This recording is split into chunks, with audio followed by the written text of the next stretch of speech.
Good afternoon, ladies and gentlemen. Thank you for joining us today to discuss the Army's FY23 budget request. The Honorable Gabe Camarillo, Undersecretary of the Army, and Major General Mark Bennett, the Director of the Army Budget, will provide you an in-depth overview, then take a few questions. I'll be alternating between reporters in the room and phone line if we have any on the phone line. We will also hold a media roundtable tomorrow morning. You'll have more opportunity then to ask additional questions. Today we have 40 minutes for this. Gentlemen, the floor is yours. Good afternoon, ladies and gentlemen. It's a pleasure to be here with all of you. And what I'd like to do is maybe begin by opening up by highlighting some of the key investments in the Army's FY23 budget submission. And then I'll turn it over to Major General Mark Bennett to my left to give you a more detailed rundown of our PB submission.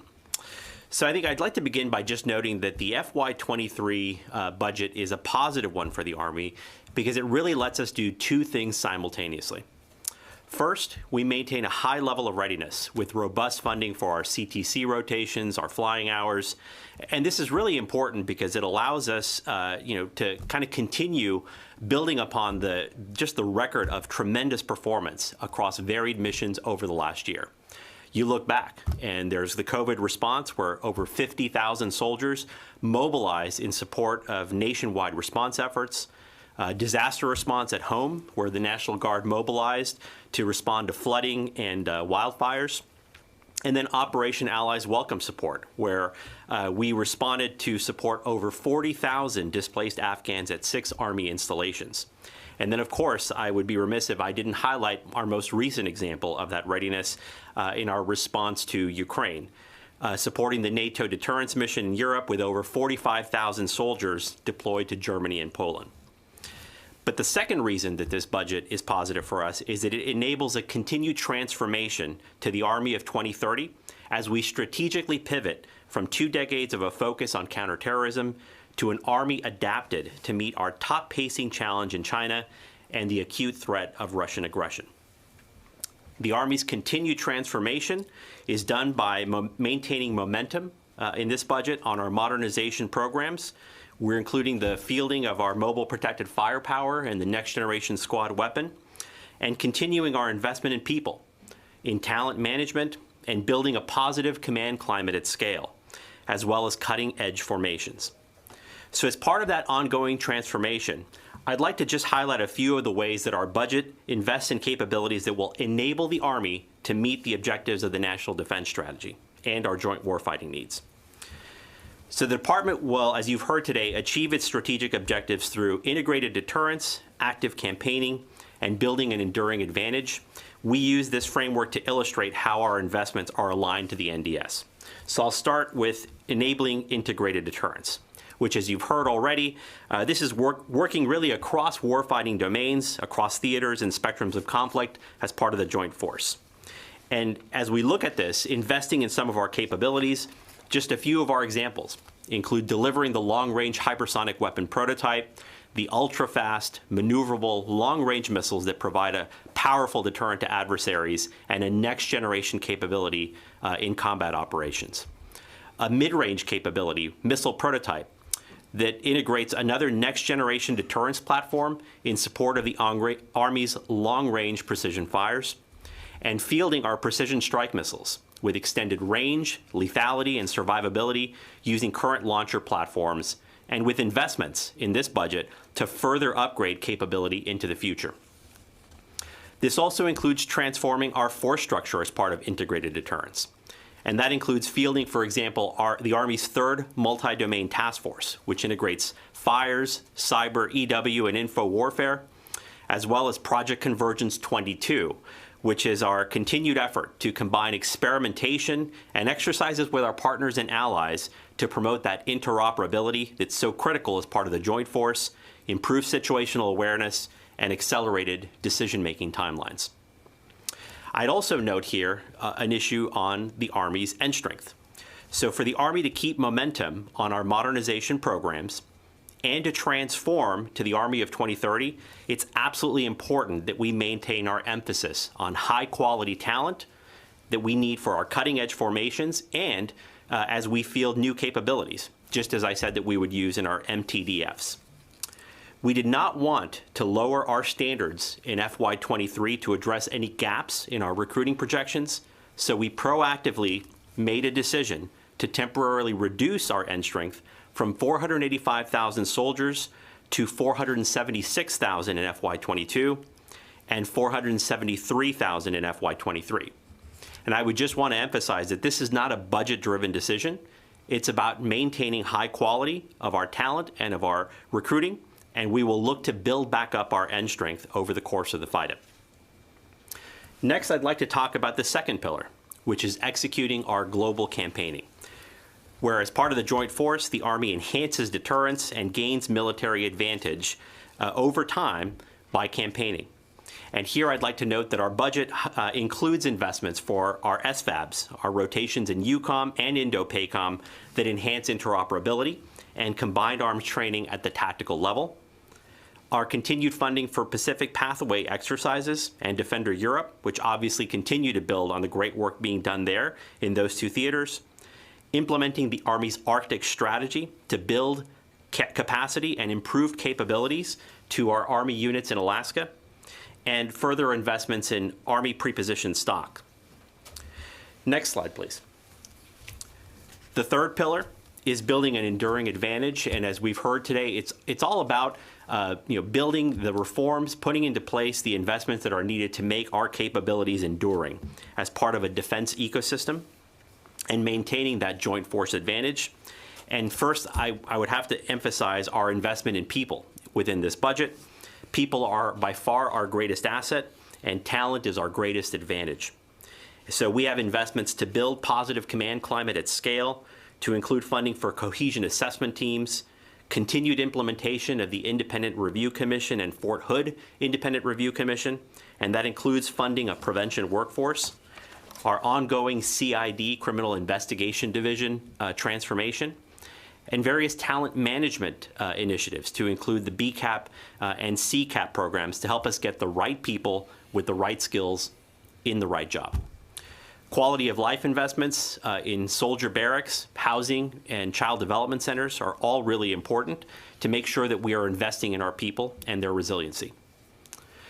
Next, I'd like to point here is tackling climate change to ensure operational effectiveness. The Army led the way in issuing the first climate strategy within the Department of Defense among the services, and that includes funding and investments in this budget for installation resilience, to include renewable energy generation, improved warfighting capability through hybrid electric tactical vehicles that will reduce signatures on the battlefield and ultimately reduce the logistical burdens of fuel, and adaptive training in extreme weather environments. And then lastly, I'd note that there is funding in this budget will support further innovation in the industrial base, as evidenced by our continued investments in hypersonic weapons to support that growing industrial base and modernization of our Army ammunition plants, which are a key part of building readiness for our warfighters. So now, with that said, I'd like to turn over to Major General Bennett, who will provide you with additional details regarding the budget request. Thank you, Honorable Camarillo. Today, I will present an overview of the United States Army's fiscal year 2023 budget request, which, if fully funded, supports Army readiness, maintains the momentum of the Army's transformation to a more capable force, and upholds our people-first focus. Before we dive into the FY23 request, I do want to express the Army's thanks to Congress for providing the funding for this 2022 fiscal year and thank them for their continued support. In the aggregate, you can see the Army's FY23 budget request is $177.5 billion, which rounds up to roughly $178 billion. This is about $2.8 billion more than the 22 enacted levels. You will also note that this request for the second year in a row is all in base program funding. The light blue annotations near the top of the columns for FY22 and FY23 are still base program funding, but support our overseas operations in the Central and European commands. It is also important to note that DoD and the Army did receive additional supplemental funding in several of the continuing resolution measures in support of humanitarian assistance for Operation Allies Welcome and supplemental funding in the FY22 omnibus appropriation for support to Ukraine that is not represented in the FY22 columns. I will now address additional details of how our request takes care of our people, maintains our near-term readiness, and continues our modernization efforts as we review each of the Army's appropriations. The Army's base budget request, an increase of roughly $2.8 billion above the 22 enacted appropriation. This funding level total reflects the combined resource requirements for all three components, the active, U.S. Army Reserve, and Army National Guard, to include our overseas operations costs. Our military personnel accounts grew $3.2 billion. These funds enable the Army to recruit, train, and promote and retain quality soldiers. These funds also pay reserve component soldiers on active duty needed to support operational missions. The military pay accounts also provide recruiting and retention bonuses necessary to maintain the all-volunteer force. The operations and maintenance funding request increased $3.6 billion from the 22 enacted levels. This funding provides readiness and also enhances our SHARP, Suicide Prevention, and Criminal Investigation Division restructuring efforts. O&M also resources improvements for the civilian workforce, such as the pay raise, and continues to invest in the quality of life of soldiers through increased funding for the improvement of barracks and facilities. The procurement and research development test and evaluation request of $35 billion allows the Army to maintain momentum of our modernization efforts as we continue our transition from irregular warfare to strategic competition. The Army also continues to emphasize our 6 signature priority efforts that are critical to maintaining the competitive edge. The military construction request of $1.9 billion supports a total of 29 projects across the total Army. The priorities for facility investments remain as quality of life, readiness, and modernization. Lastly, you will note in our other accounts the elimination of the roughly $3.3 billion in the Afghan Security Forces Fund from our FY22 enactment and the FY23 President's budget request. I will now begin a more in-depth look at the budget request, beginning with the Army's end strength. As previously addressed by Honorable Camarillo, we did not want to lower our recruiting standards, so we proactively made a decision to temporarily reduce end strength from 485,000 soldiers to 473,000 soldiers in FY23. Army National Guard and Army Reserve end strength remains unchanged. This was not a budget-driven decision. It's about quality, and we will look to build end strength over the future years' defense program. For the Army to keep momentum on modernization and to transform to the Army of 2030, we must maintain emphasis on high-quality talent needed for cutting-edge formations and new capabilities like we use in our multi-domain task forces. Funding that would have been used for the previously higher end strength was placed against reserve component mobilization requirements funded through the active military personnel appropriation. The requested end strength enables the Army to fill units and provide new capabilities designed to face emerging threats and supports the all-domain fight. Military personnel accounts are the second largest portion of the Army's base budget. The FY23 request of $69.1 billion is an increase of $3.2 billion from the FY22 enacted levels. The request compensates soldiers with a 4.6% pay raise, the largest in 20 years, and provides for recruiting and retention incentives. Increases allowances for housing by 3.9%, and also an increase in food subsistence allowance by 3.4%. The National Guard and Army Reserve components' military personnel accounts fund their statutory training days, exercise participation, recruiting and retention incentives, and education benefits and full-time support. Now let's take a look at operations and maintenance. The Army's operation and maintenance accounts represent the largest appropriation category within the Army and provide funds to recruit, organize, train, and sustain active Army component forces worldwide. The FY23 active Army request of $58.3 billion reflects an increase of approximately $3 billion from FY22, or roughly 5.4% above the 22 enacted level. The Operations and Maintenance Army account resources home station training and that required directed readiness table levels for active brigade combat teams and our combat aviation brigades. Army's O&M focus also funds further implementation of the Regionally Aligned Readiness Modernization Model, or REARM. To increase readiness for joint all-domain operations, there is also an increase for a total of 22 combat training center rotations, 8 at the National Training Center, 8 at the Joint Readiness Training Center, 4 at the Joint Multinational Readiness Center, and 2 exportable rotations, one each in Alaska and Hawaii. 2 of these rotations are Army National Guard BCT rotations at JRTC, the Joint Readiness Training Center, emphasizing total Army readiness and our interoperability. Operations and maintenance funding supports numerous multilateral exercises around the globe in support of allies and in partnership building, to include our Pacific Pathways theater exercise activities. It also allows for the continuation of the Army's multi-year campaign for Project Convergence, which the next event is scheduled to begin this September. In FY23, the Army will implement 28 of the Independent Review Commission recommendations to include further implementation of the Army prevention workforce across all components of the Army, continuing the restructure of the Army Sexual Harassment, Assault Response, and Prevention Program, and implementing criminal justice reforms to include the establishment of the Centralized Office of Special Trial Counsel. The Army will also focus its efforts on installation resiliency, where we will see energy improvements and efficiency to include plan, design, and execution of energy and utility projects. We will use engineering solutions and partnerships to increase installation energy resilience through energy savings performance contracts and utility energy service contracts. In FY23, the active Army addresses several critical installation and facility readiness programs by increasing funding for the restoration and modernization of our facilities by $420 million, increasing funding for facility sustainment from 80 to 85% of the requirement, and increasing funding for base operations and support to 93% of the requirements. We'll now take a look at the O&M for the Army National Guard and Army Reserve. The Army's 23 budget request supports a combined $11.4 billion O&M requirement for the Army National Guard and the U.S. Army Reserve.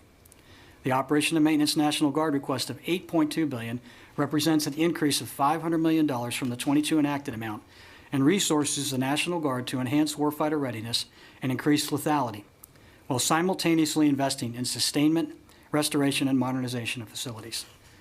The budget funds Army National Guard BCT's brigade combat teams to a platoon level of proficiency and provides a force that can support combatant commander requirements, defend against threats to the homeland, and remain responsive to governors for natural disasters and emergencies. The Operation and Maintenance Army Reserve request of $3.2 billion is a $200 million increase from the FY22 enacted level. The Army Reserve's 23 O&M budget focuses on the core competency of units supporting a responsive, flexible, and enduring Army Reserve capable of providing essential combat enablers who are trained, equipped, and lethal. The budget also provides sufficient funding to train the Army Reserve to a platoon-level proficiency.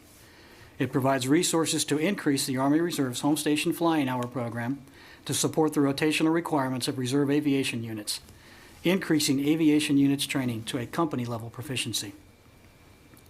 Now that I've discussed the Army's personnel and operations and maintenance readiness accounts, I'll present the Army's 23 budget request aimed towards our modernization strategy and our research, development, and acquisition accounts. The 23 budget request for research, development, and acquisition is $35 billion. The Army's modernization efforts are critical to maintaining our competitive edge as we transition our focus from irregular warfare to strategic power competition. We continue to emphasize the 6 signature priority efforts of long-range fires, next-generation combat vehicles, future vertical lift, the network, air and missile defense, and soldier lethality.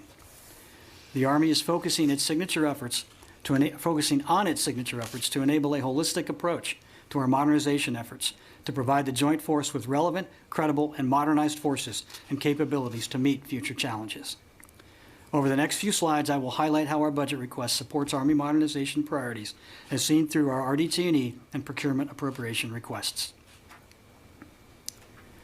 The Army's $13.7 billion research, development, test, and evaluation request accelerates incremental upgrades to existing systems, delivering greater capabilities to our soldiers sooner, and advances cutting-edge technologies that will generate the decision dominance and overmatch required to win the next fight.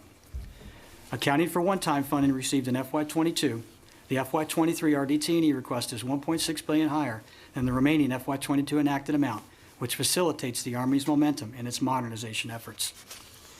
The FY23 request includes $2.7 billion for science and technology efforts to continue to seek out and mature technologies that address Army modernization, along with enabling technologies, including Project Convergence and artificial intelligence, that support the transformation towards a data-centric Army with integration across our modernization priorities. In FY23, we plan to deliver prototypes with continued investments in a long-range hypersonic weapon for 1 battery, mid-range capability missile and flight testing, and the precision strike munitions. The FY23 President's budget request also includes $90.8 million in FY23 funding for Project Convergence. This is a combination of O&M and RDT&E. This funding will enable the Joint Force to continue to focus on joint experimentation that incorporates our closest allies and partners. Project Convergence will continue to experiment with emerging technologies and joint concepts that will result in the combined forces' ability to demonstrate offensive and defensive capabilities that can deter peer adversaries and, if necessary, defeat them in large-scale combat operations. Army RDT&E investments support the Army's modernization priorities through early integration of concepts, prototyping, and testing to ensure future generations of soldiers continue to be the most lethal fighting force in the world. Next, we'll move to procurement. The Army's 23 procurement request of $21.3 billion supports enduring equipment as well as the transition to procuring our modernized capabilities. I will continue through each of the procurement appropriations. Army aircraft procurement continues investment in operational enduring aviation platforms and systems, while modernization efforts progress in the research and development phase discussed earlier. The reduction of roughly $500 million is due largely to the reductions for one-time funding in the Gray Eagle, UH-60, and CH-47 aircraft programs. The 23 air and missile defense munitions portfolio provides critical munitions to accommodate the change in the current operational environment. The funding request supports critical munitions for combatant commanders with the increased purchase of the Joint Air-to-Ground Missile and the Missile Segment Enhanced Missile programs. We are also replenishing wartime stockpiles of preferred and advanced munitions. In weapons and tracked combat vehicles, the Army has transitioned to modernization efforts for the Armored Multi-Purpose Vehicle, Mobile Protected Firepower, and the Next Generation Squad Weapon, while slowing enduring systems enhancements for Abrams, Bradley, Stryker, and the Paladin Integrated Management programs. The Army continues to invest in maintaining and upgrading the organizational industrial base production facilities with investments at the Holston Ammunition Plant and Waterville Arsenal to meet the requirements of upcoming next-generation ammunition and equipment, environmental standards, and workplace safety. The Army's other procurement account decreases by just under $1 billion due to one-time increases and other reductions, including for all-terrain cranes and explosive ordnance render-safe sets.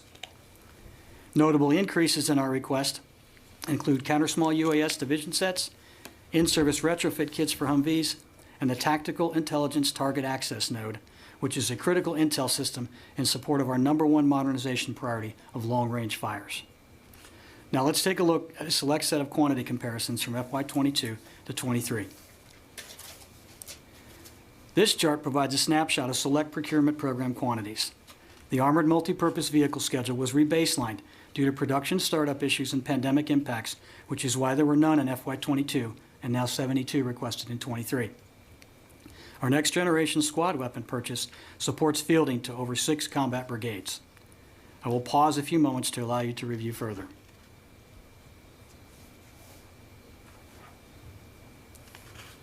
We can now move on to facilities. The Army's facility infrastructure is a critical aspect of Army readiness. Army senior leaders recognize our soldiers, civilians, and their families should be provided a quality of life commensurate to their selfless service and commitment to our nation. Accounting for roughly $1 billion in one-time increased funding received in FY22, our FY23 military construction and family housing request is roughly $200 million below the FY22 enacted levels.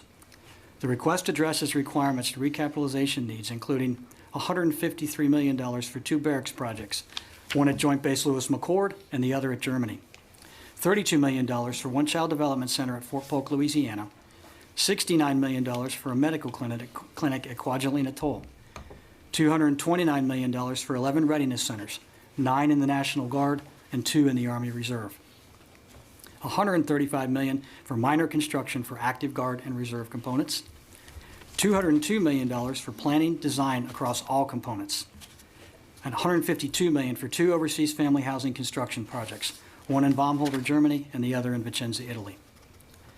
There is $185.4 million in support of our European Deterrence Initiative efforts, including for 2 battalion training complexes for operations and vehicle maintenance at Grafenwehr, Germany. The Army's BRAC funding request supports environmental cleanup, restoration, and conveyance of excess properties at locations designated under previous BRAC rounds. FY23 requested funds keep the Army's planned cleanup efforts on track. Next up is the Army's other accounts. In the Army's other accounts, our request includes other basic requirements that are funded outside our main appropriations, including at one of our most important sites. This year's request includes $156 million for the Arlington National Cemetery to fund day-to-day operations of the final resting place for our fallen heroes. The Army is also requesting over $1 billion for the chemical demilitarization program.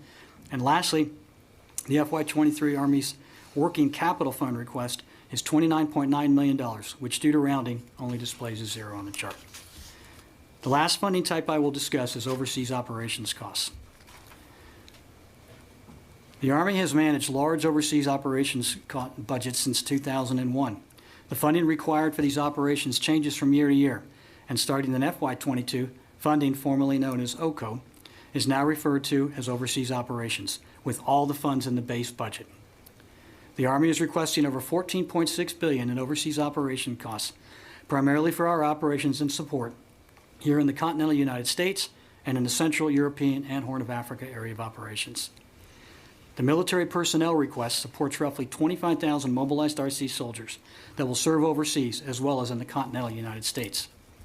Operations and maintenance costs of $9.7 billion are requested to support direct and enduring costs for Operation Inherent Resolve, Operation Enduring Sentinel, and Operation Spartan Shield, as well as counterterrorism support operations, Guantanamo, and the Horn of Africa. Our European Deterrence Initiative funding grows an additional $464 million to $2.8 billion request that includes $942 million for increased presence through the rotation of a division headquarters, armored brigade combat team, and other enabler units, supported with additional active and mobilized reserve component units and soldiers. $305 million of that request provides funding for exercises in support of Defender Europe, Operation Atlantic Resolve, and Operation Joint Guardian in Kosovo. And $41 million is being requested to enhance and sustain a mission partner environment network. As a reminder, the Afghan Security Forces Fund was neither enacted in 22 nor requested in FY23 as shown in the table. The Army still manages funding for the Counter-Islamic State of Iraq and Syria Train and Equip Fund, or CTEF. The CTEF is a pass-through account for the military support of partner nations in combating terrorism. And while it is called a pass-through account, the Army exercises fiscal stewardship and oversight in accordance with the DoD financial management regulations. Thank you for your time and attention this afternoon. I will now turn it back over to Honorable Camarillo for his summary closing comments. Ladies and gentlemen, I'll be very brief and just say that this budget puts us on a sustainable strategic path to get to the Army of 2030. Our three priorities of readiness, people, and modernization are all addressed. It enables our ability to maintain that high level of readiness that I mentioned at the outset, invests in key capabilities to support soldiers and their families, and then, of course, maintains continuity on the modernization of our warfighting capabilities. So we look forward to hearing your questions, and thank you all for being here today. All right, as many as possible here. Start out with Tony. Tony, if I ask you over two questions. One, when in the FIDB do you start building back up the 12,000? You both mentioned a couple times temporarily. What years, 26, 27? And for General Bennett, about $3 billion increase over enacted. Is that negative real growth, or what is the real growth that the Army experienced? Secretary McCord earlier said the DoD experienced a 1.5% real growth over the enacted once inflation is factored in. General Bennett. Sir, I think first I'll address the answering question there. The Army will continually assess, as Honorable McCord mentioned, kind of our posture on towards that and achieving that and taking a look at that end strength there. So I think that will be an ongoing assessment as we continue forward into the future. Now, for your inflation question, as Honorable McCord did mention, we did take a look. We paid a lot of attention to it. The 1.5% real growth above the 22, the already inflated position there. So from the Army's perspective, we did receive roughly $1 billion to cover our pay raises that supported that, as well as we got roughly $3 billion to address what I'll call non-pay and non-fuel price growth to help answer your question there. What percentage of real growth did the Army experience Is it, 1% or negative growth or what? Joe, I'll have to get back to you on the percent of real growth question to address the problem. That's more complicated than it sounds. Okay, thank you. Jen? Hi, Jen Jessamine, Defense News. I just have a quick question I think we're all asking, which is the acquisition programs by weapon system book that the DoD put out. Does it match your trifold for specific programs in RDA? There's only some of them that are listed. So what numbers should we trust? The numbers in the little trifold or the numbers in the DoD-wide book? Do you have a specific example I might be able to Yes. address, or? Precision strike munition, I think, is... Prism, yeah. The Prism, yeah, that one is confusing. The little trifold says 260 million for Prism, and then the DoD weapons cost says 472.7 million.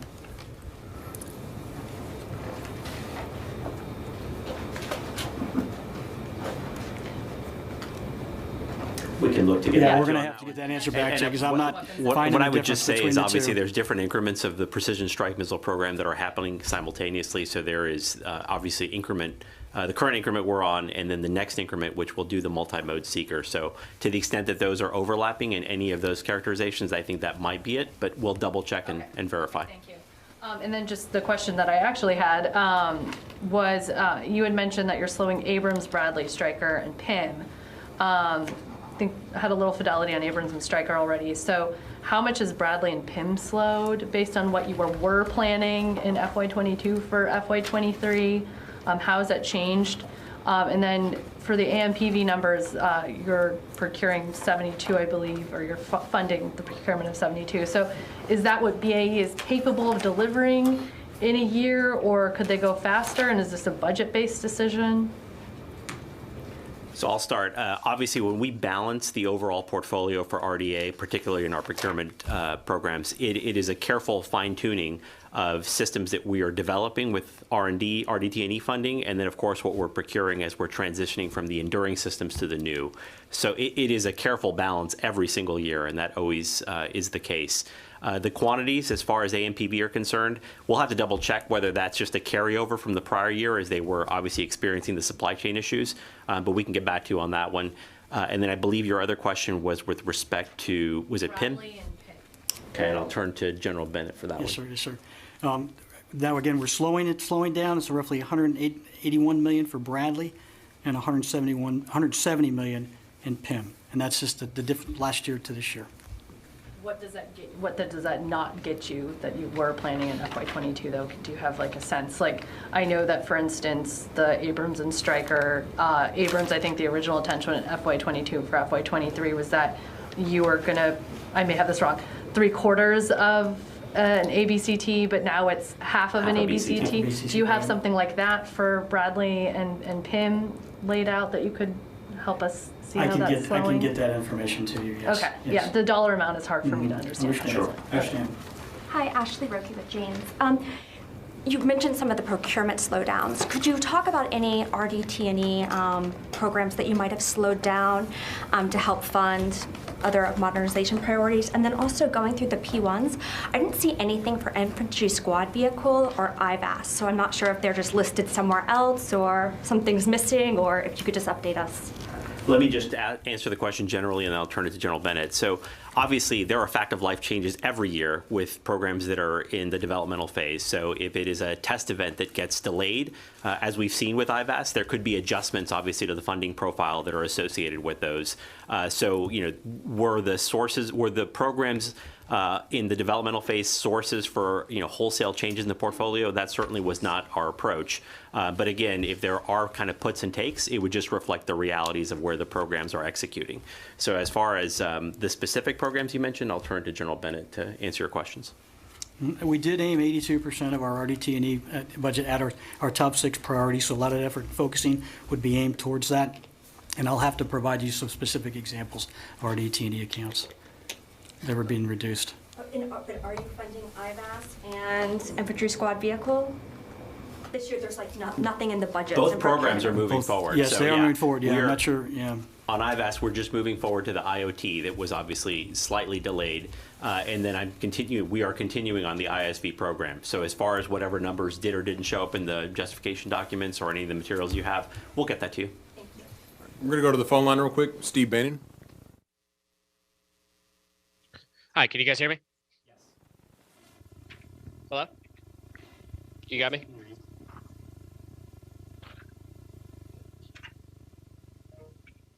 No?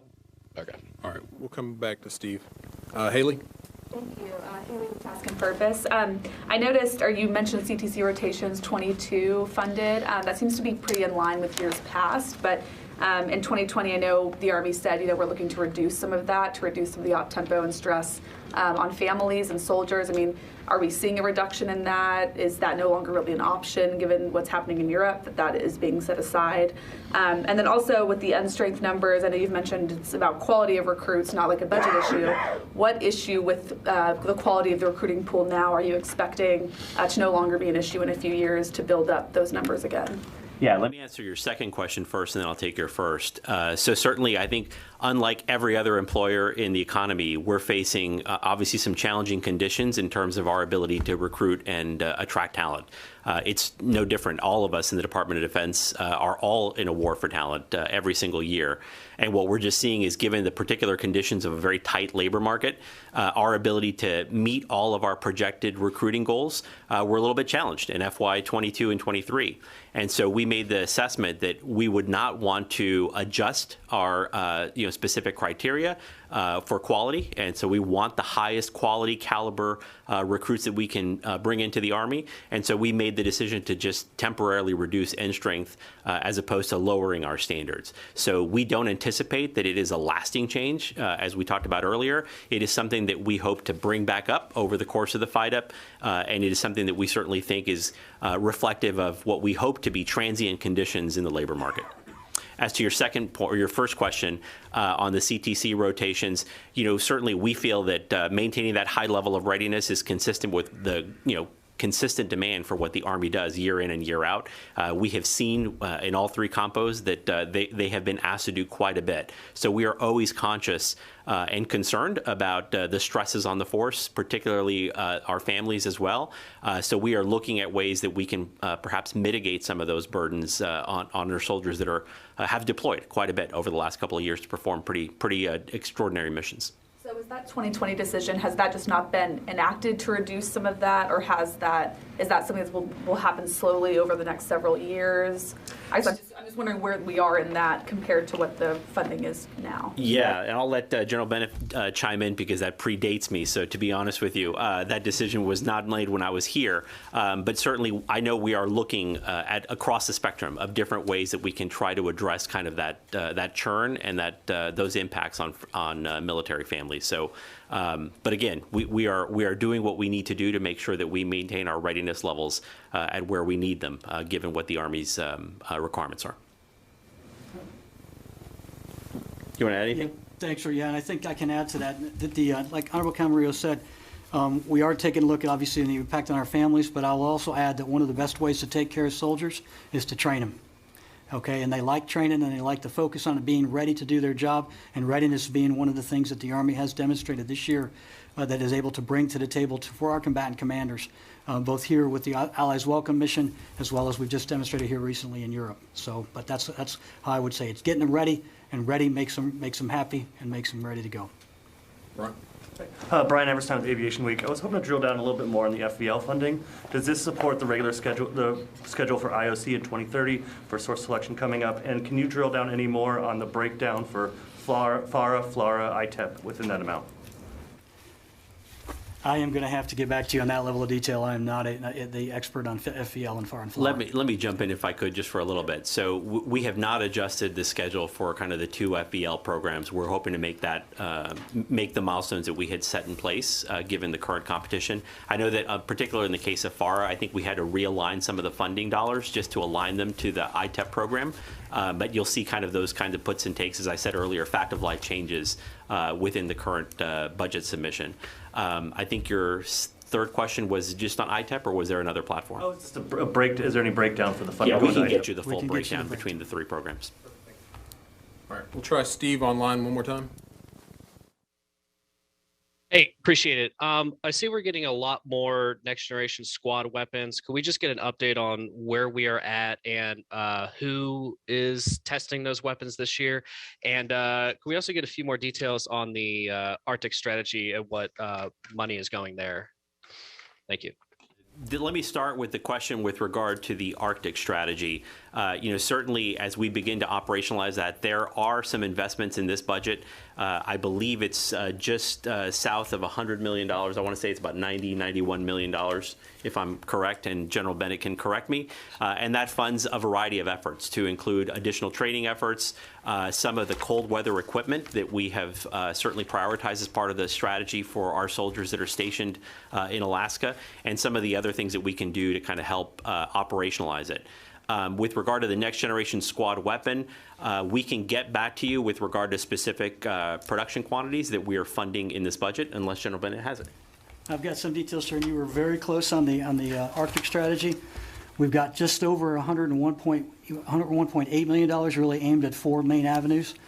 First, we're going to purchase 13 cold all-weather all-terrain vehicles, or the CAT-Vs. We've got winterization of equipment. We're also including the exportable CTC that I previously mentioned, and we're also continuing to purchase winter OCIE. To your next generation squad weapon question, the planned replacement for the SAW, we're purchasing 17,164 NZSW fire control modules, as well as purchasing 1,704 automatic rifles and 16,348 rifles in 23. All right, ladies and gentlemen, that concludes the time we have for today. As a reminder, we have a media roundtable tomorrow. You should have the information in your email. If you do not, please see me after the brief. Thank you. Brandon, is that going to be